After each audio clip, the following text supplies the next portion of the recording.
Assalamualaikum warahmatullahi wabarakatuh. Alhamdulillah, alhamdulillahilladzi arsala Muhammadan basiran wa nadhiran wa ja'ala ummatahu ummatan wasyatan.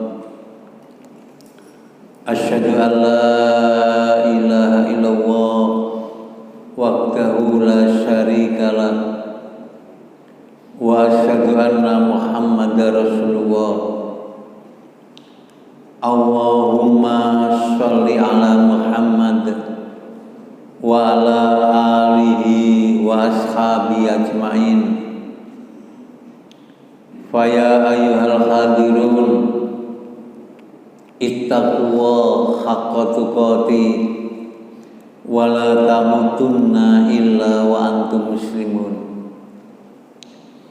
Fa inna asdaqal hadis kitabullah wa khairu hadi Muhammad sallallahu alaihi wasallam wa syarrul umur muhdatsatuha wa kulla muhdatsatin bid'ah wa kulla bid'atin dhalalah wa kulla dhalalatin finnar.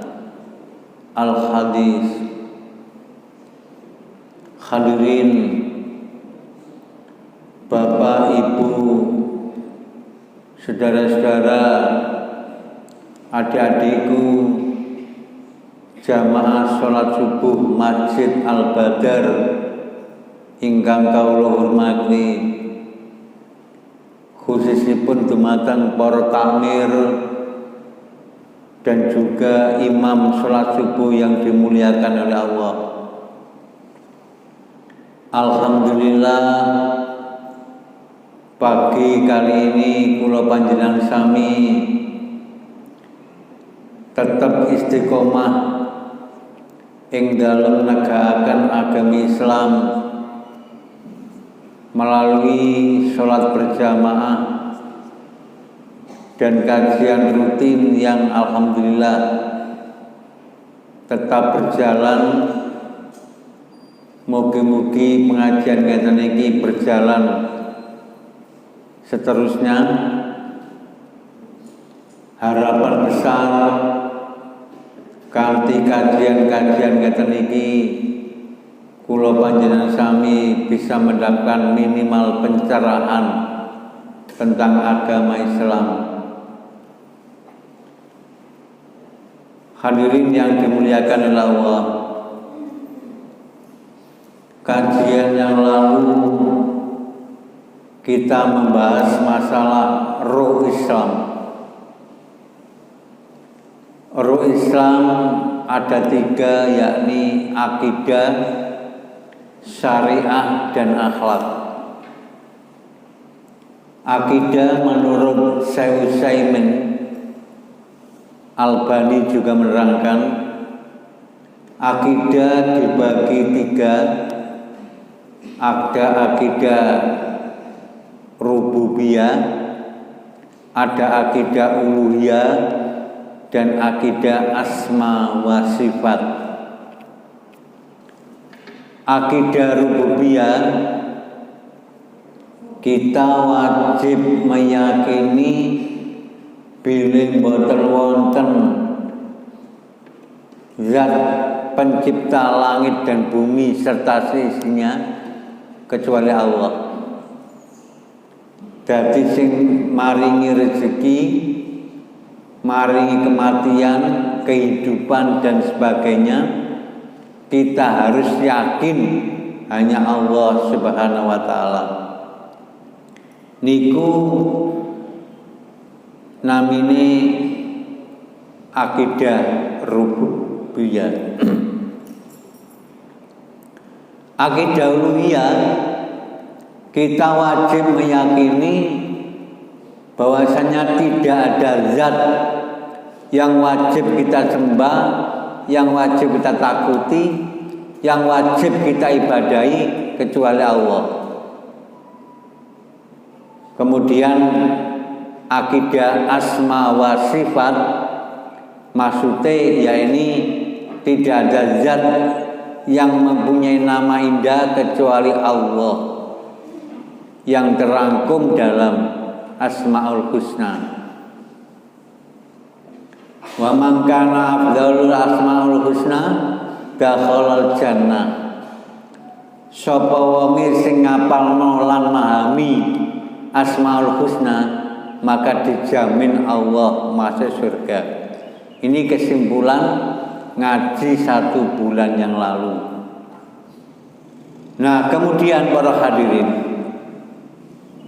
kita menginjak roh Islam yang kedua, yakni syariah. Kan di undangan itu disebutkan syariat kuat, tauhid mantap. Jadi kalau syariah ini benar, syariah itu aturan. Setelah kita meyakini adanya Allah, maka kita harus meyakini akan aturan-aturan Allah. Nah, syariah ini para hadirin dibagi dados kali. Ada yang namanya ibadah mahdhah, ada syariah ghairu mahdhah. Syariah mahdhah itu aturan-aturan yang bersifat wajib. Jadi yang sudah tentukan waktu dan jumlahnya, itu namanya ibadah mahdhah atau aturan-aturan yang wajib. Nah, aturan wajib ini cara mempelajarinya juga hukumnya wajib. Dados kita sedaya ada kewajiban untuk mempelajari tentang hal-hal yang wajib.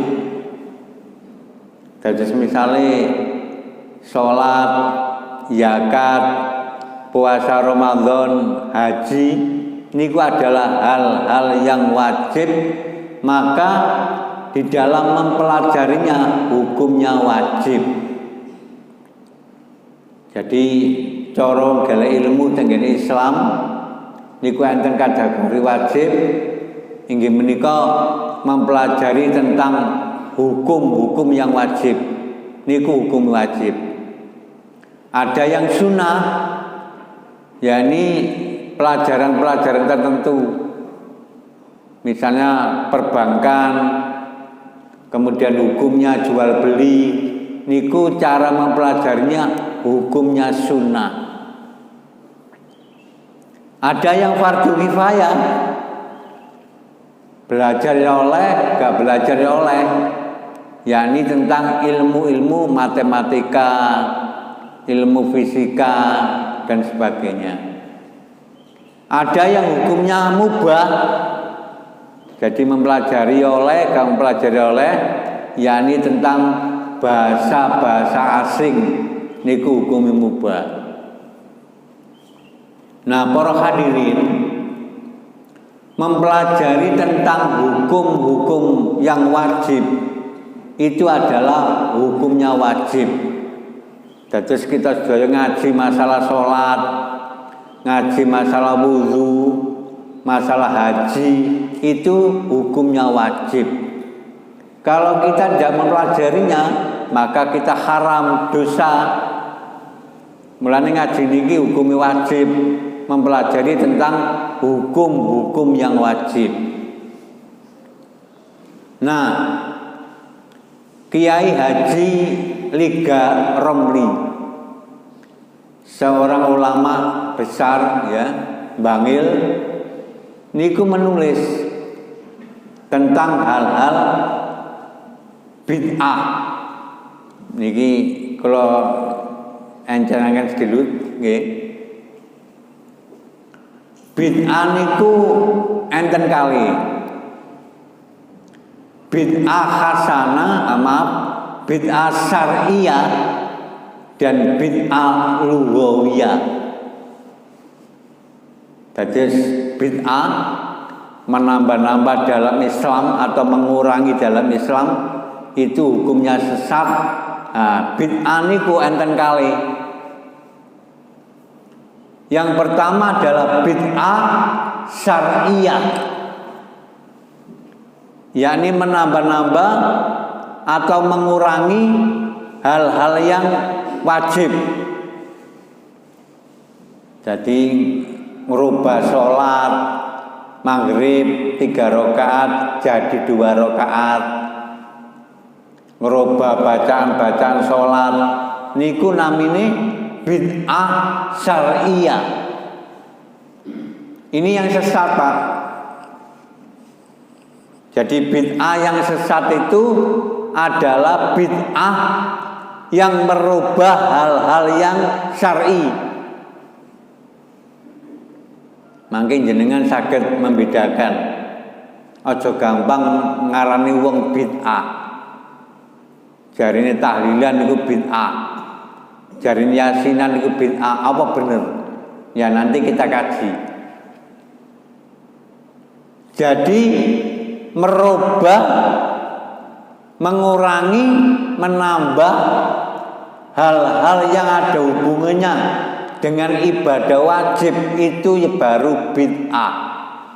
Menurut Kiai Haji Ali Garomli, ulama besar yang dari Bangil itu ya, yang merintis pondok Persis Bangil, itu mengartikan bid'ah itu ada 2, bid'ah syar'iyah dan bid'ah lughawiyah.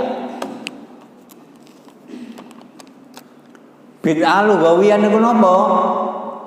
Menambah-nambah dalam bidang untuk sarana ibadah atau menambah-nambah dalam hal agama yang tidak diwajibkan dalam Islam.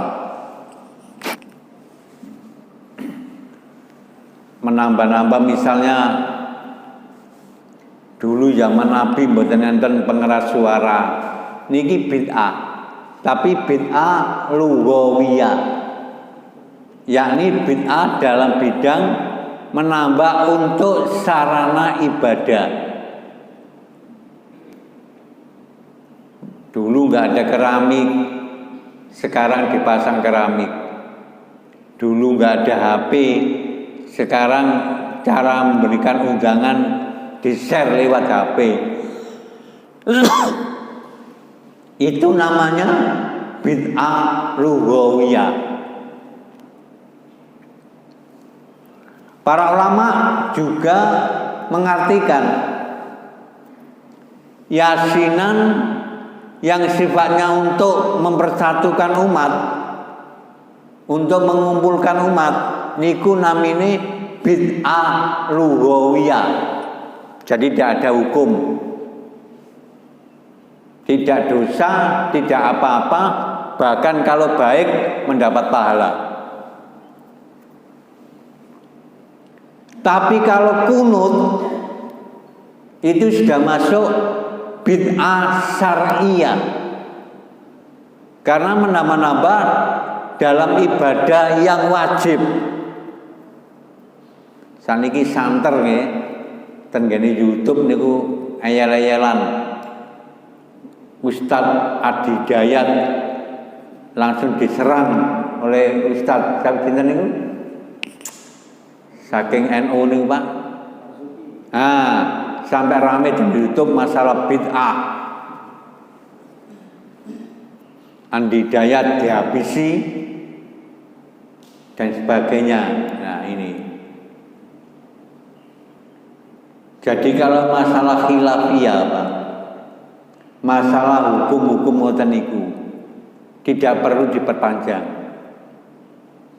khususnya bagi umat Islam.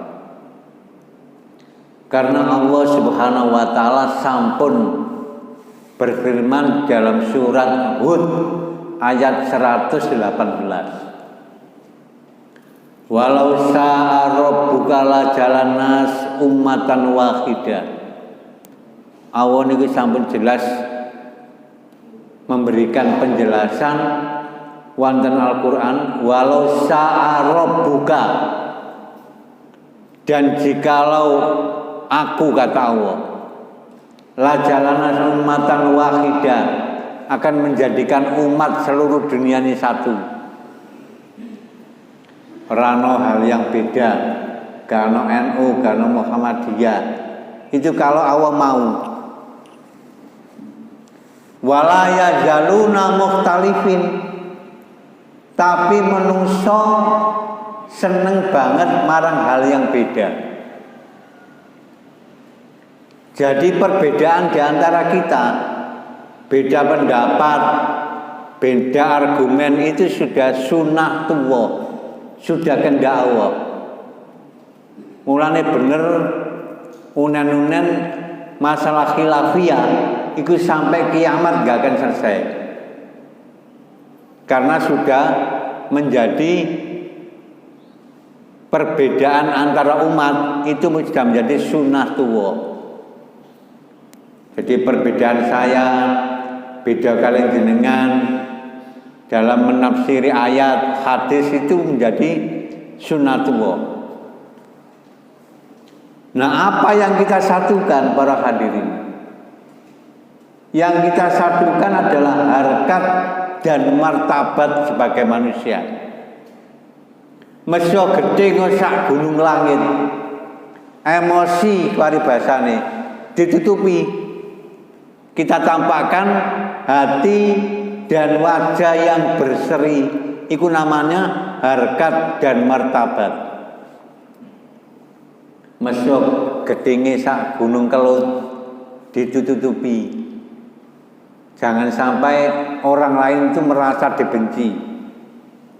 Itu jenenge harkat dan martabat.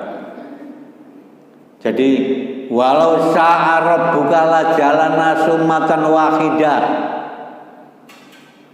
Dan jikalau aku gelem, aku mau, jikalau aku ngersakno sanjange Allah, akan saya jadikan umat seluruh dunia ini menjadi umat yang satu. Wala yazaluna mukhtalifin, tapi manusia itu senang dengan hal yang beda. Jadi perbedaan di antara kita, ana sing kunut, ana sing ora, ana sing yasinan, ana sing ora, ana sing tahlilan, ana sing ora, iku sampai kiamat enggak akan selesai.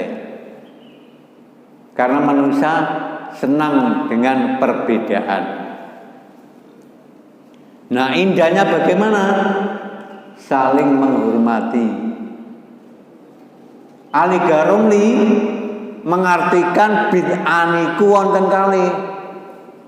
Ana bid'ah syariah, merubah-rubah dalam hal yang wajib, yang ini yang sesat. Kata Ali Garumli, merubah dalam bidang ibadah yang sifatnya wajib, itu baru bid'ah yang sesat, dholalah. Tapi merubah dalam bidang ibadah yang sifatnya tidak wajib, ini tidak bid'ah. Yasinan bukan wajib, berarti tidak bid'ah. Meskipun Albani, Syekh Utsaimin, bin Baz, ulama-ulama salaf itu mengartikan yasinan, tahlilan termasuk bid'ah. Itu karena apa?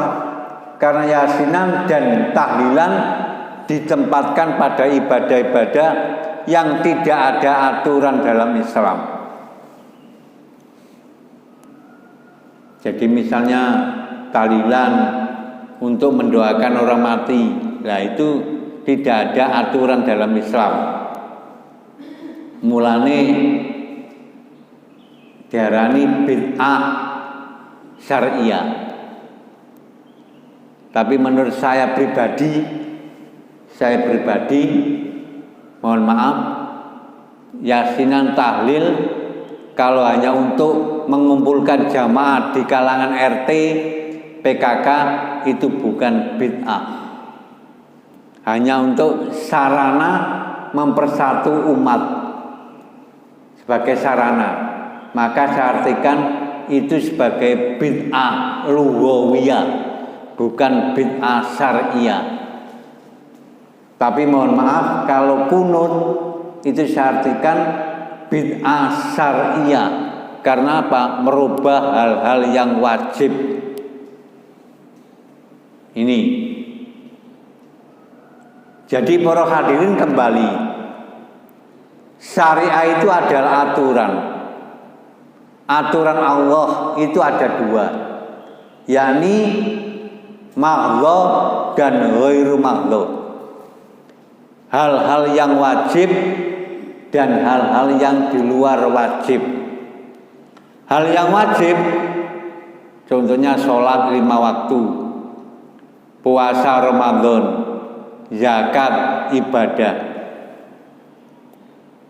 Zakat itu hal yang wajib para hadirin. Maka wajib kita untuk mempelajari karena hukumnya wajib.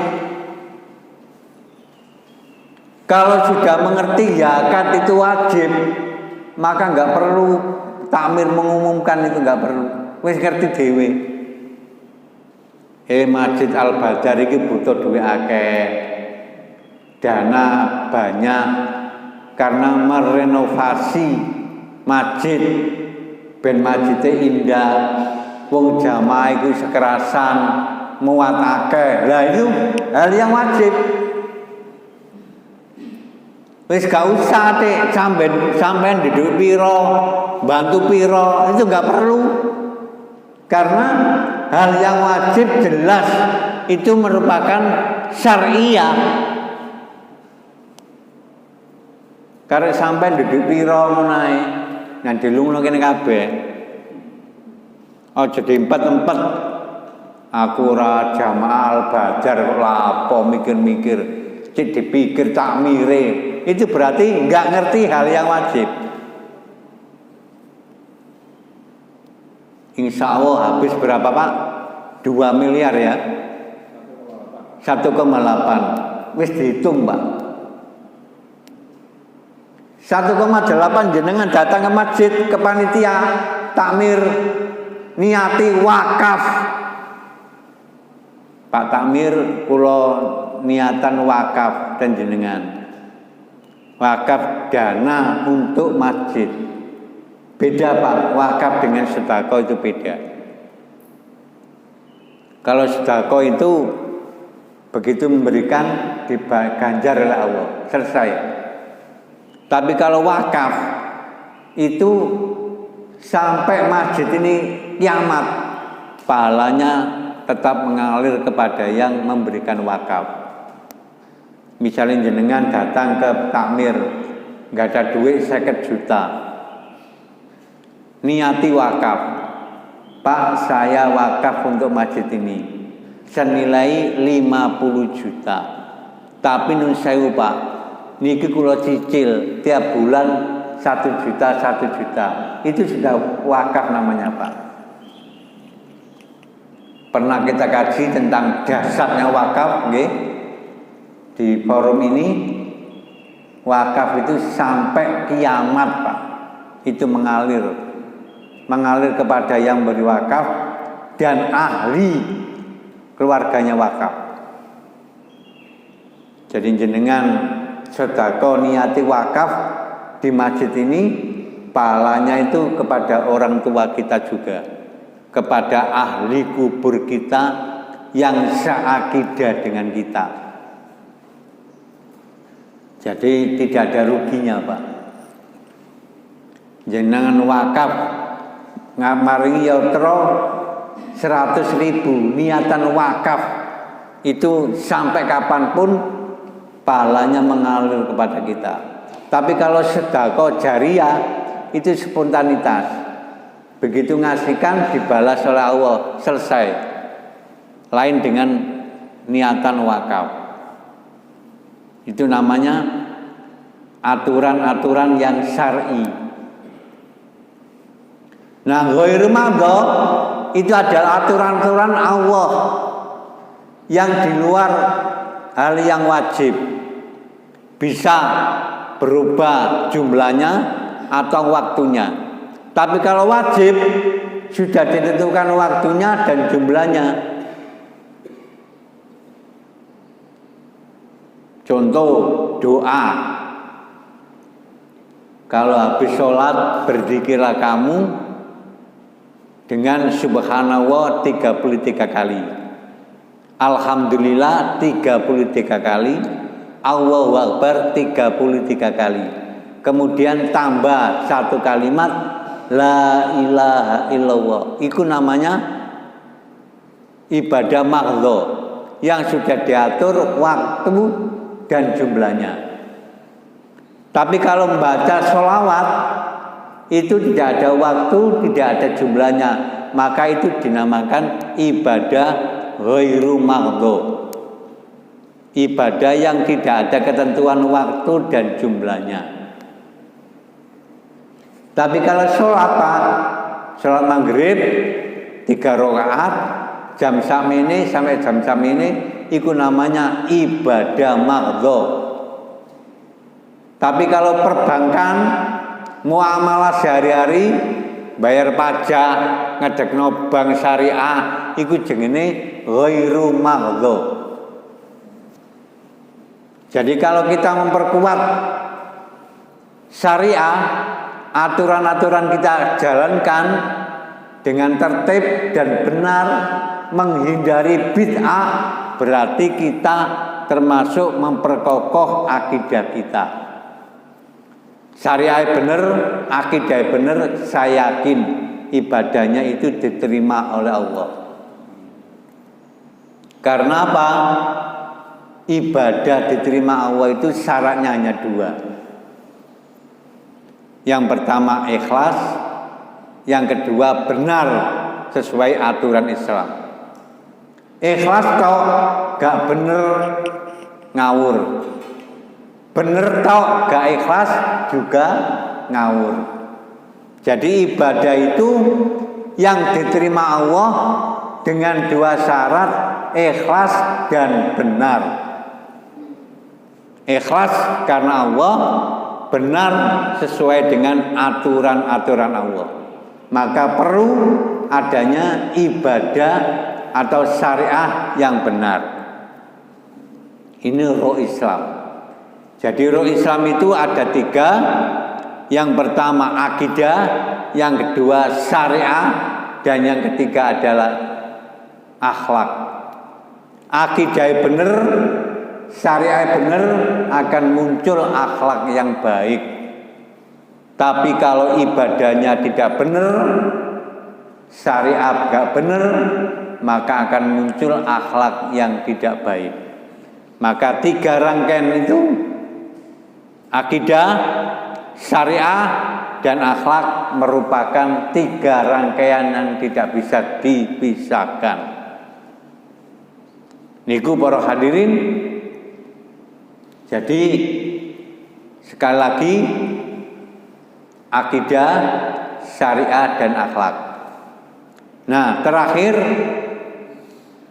akidah, syariah, dan akhlak itu bisa hilang di hati kita, bisa hilang di pikiran kita, bisa hilang di keyakinan kita. Itu karena 4 hal. Arba'un bi'adzamin akhlakul waqidah. Ada 4 hal yang menghancurkan akidah kita.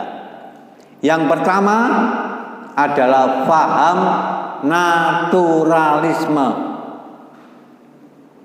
yakni faham yang meyakini alam mempunyai kekuatan melebihi kekuatan Allah. Itu penghancur akidah.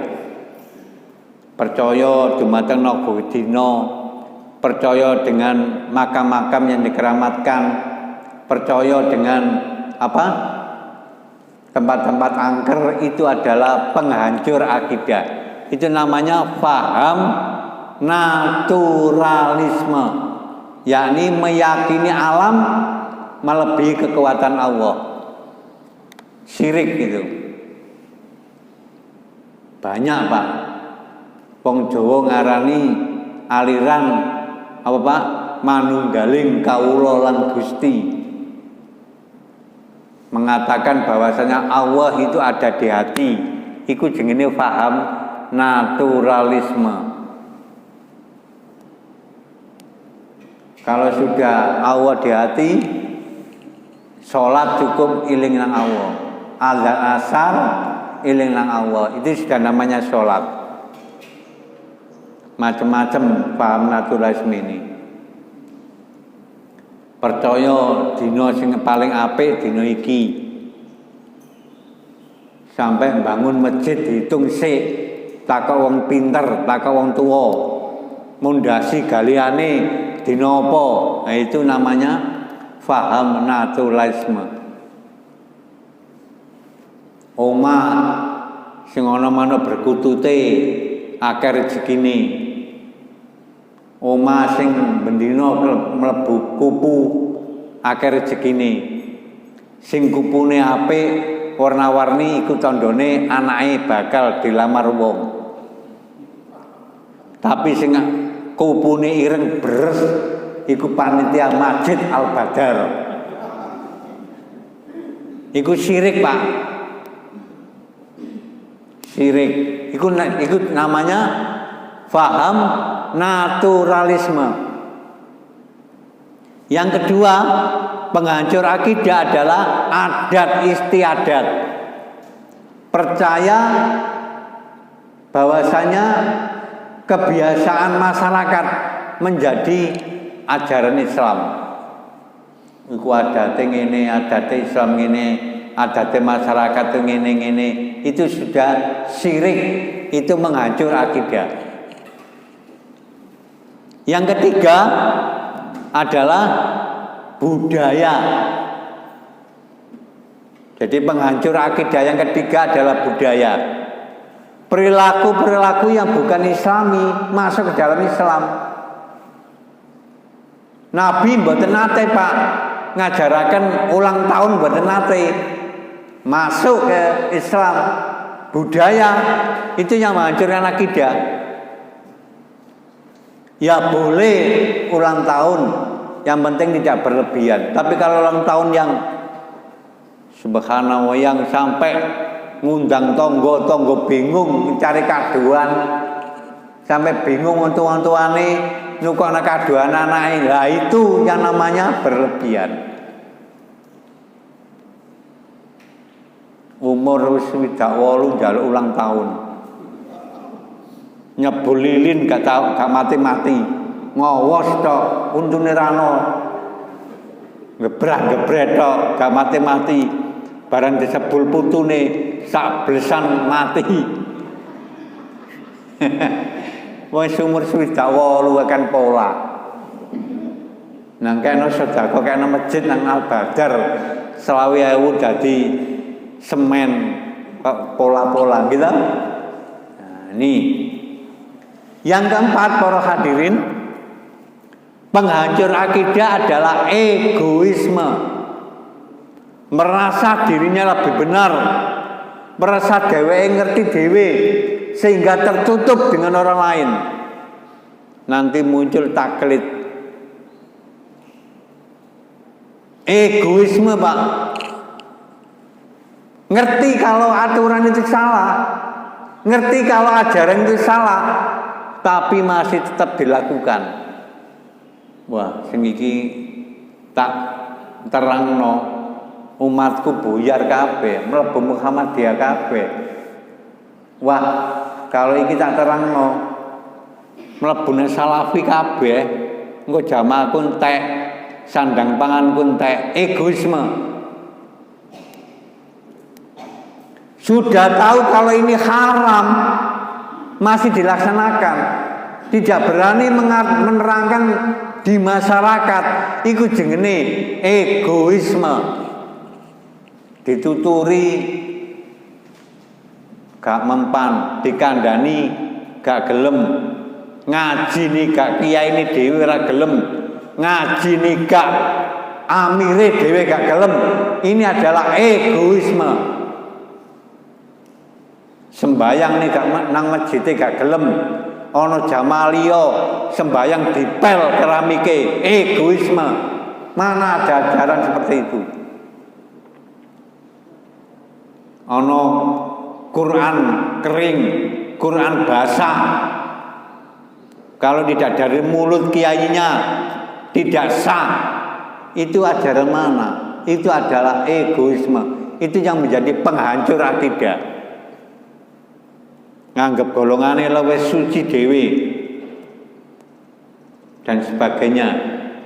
Itu adalah watak-watak daripada egoisme. Kesimpulannya para hadirin, yang menjadi penghancur akidah kita, menghilangkan keyakinan kita, yang pertama adalah naturalisme, yakni menganggap alam mempunyai kekuatan melebihi kekuatan Allah. Yang kedua, adat istiadat, kebiasaan masyarakat seakan-akan menjadi ajaran agama. Ini penghancur akidah. Yang kedua adalah budaya. Masuknya perilaku-perilaku yang tidak menjiwai Al-Quran dan As-Sunnah. Dan yang keempat adalah egoisme, merasa dirinya lebih benar, merasa dirinya lebih hebat, tidak mau terkalahkan, dan sebagainya dan sebagainya. Ini adalah penghancur akidah. Saya kira itu para hadirin, mudah-mudahan bermanfaat.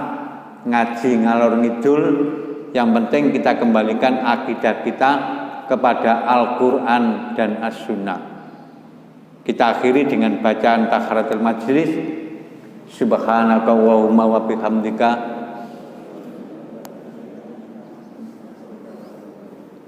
wa atubu ilaik. Assalamualaikum warahmatullahi wabarakatuh.